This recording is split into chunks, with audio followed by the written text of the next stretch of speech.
হ্যাঁ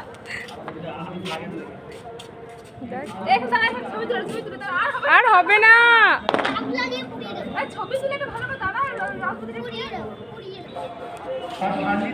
মানুষ তাকে কাছে পাওয়া মানুষ তাকে ভালোবাসার মানুষেরা সারা জীবন মনে রাখবে।